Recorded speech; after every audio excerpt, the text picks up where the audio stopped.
माननीय वित्त मंत्री जी का जो भाषण है, बजट भाषण, उस पर अगर संपूर्णता में देखेंगे तो किसान, महिला, दलित वर्ग के लोग, जो गरीब लोग हैं, उस पर केंद्रित करके उनके उत्थान के लिए क्या क्या हो सकते हैं, किन किन क्षेत्रों में हो सकते हैं, उसको ध्यान में रख के ये किया गया बजट है। अब उसके अलावा आप अगर ये समझें कि मेरा जो दो विभाग है, पशुपालन है और मत्स्य पालन है।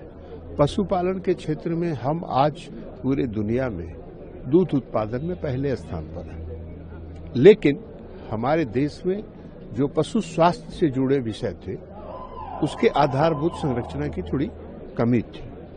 उस पर ध्यान इस बार के बजट भाषण में किया गया। जो पशु महाविद्यालय, चिकित्सा महाविद्यालय या पशुओं के पारा स्टाफ के इंस्टीट्यूट्स, इन सारे चीजों पर ध्यान केंद्रित करके इस इंफ्रास्ट्रक्चर को कैसे विकसित किया जाएगा, उस पर बजट भाषण में चर्चा है। उसमें यह भी है कि आप विदेशी संस्थाओं के साथ, सहयोग के साथ भी उसको स्थापित कर सकते हैं।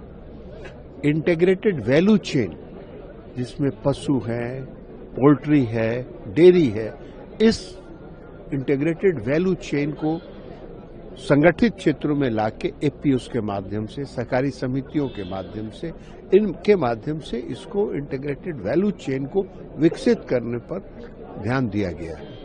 क्योंकि हमारा पूरा पशुपालक जो है और दूध उत्पादन आज असंगठित क्षेत्र में है, तो उसको संगठित क्षेत्र में लाके उसके विकास की चर्चा इसमें। अब आप अगर मत्स्य पालन के क्षेत्र में जाएं तो हमारे मत्स्य पालन में भी हम पूरे दुनिया में दूसरे स्थान पर हैं, लेकिन हमारा जो जितनी क्षमता है जलीय कृषि के लिए, उतनी क्षमता का हम इस्तेमाल नहीं कर पा रहे। हम लगभग 20 लाख टन की क्षमता है मेरी, हम मात्र 2.5 लाख टन उन संस्थाओं से मात्र हम मछली का उत्पादन कर पा रहे हैं।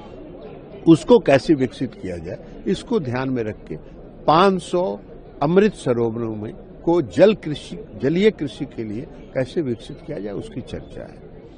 इसके अलावा आप जो एक्सक्लूसिव इकोनॉमिक जोन में, हाई सी में, आज हमने उसके लिए दिशा निर्देश जारी किया है। हम उसमें अब मछली को पकड़ने की, हमारे मछुआरे लोग इंडियन वेसल्स जो हिंदुस्तानी झंडे के साथ उसको लेके घूमेंगे और वहां से मछली का ही करेंगे। आज की तक के नियम के मुताबिक वो अगर एक्सक्लूसिव इकोनॉमिक जोन में जो या हाई सी में अगर कैच करते और हमारे देश में अगर किसी लैंडिंग सेंटर पर अगर वो उतारते तो वो इंपोर्ट माना जाता था।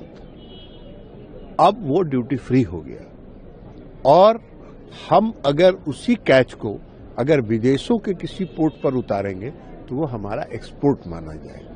तो ये पूरा हमारे जो एक्सपोर्ट है और देश की अर्थव्यवस्था में बहुत बड़ा ये कदम है। इसके अलावा और भी कई तरह की चीजें हैं जिनकी चर्चा उसमें बजट में हुई है। हमारे आप अगर पशुपालन में देखेंगे तो लगभग 27% की वृद्धि इस बार के बजट में की गई है। तो ये सारा काम किया गया है। तो ये भी चूंकि पशुपालन और मत्स्य पालन दोनों कृषि के साथ जुड़ा हुआ विषय है, तो इसलिए हमारे जो पशुपालक हैं, मत्स्य पालक हैं, जो मछुआरे हैं, उनका आर्थिक उत्थान हो, इसको ध्यान में रख के किया गया है।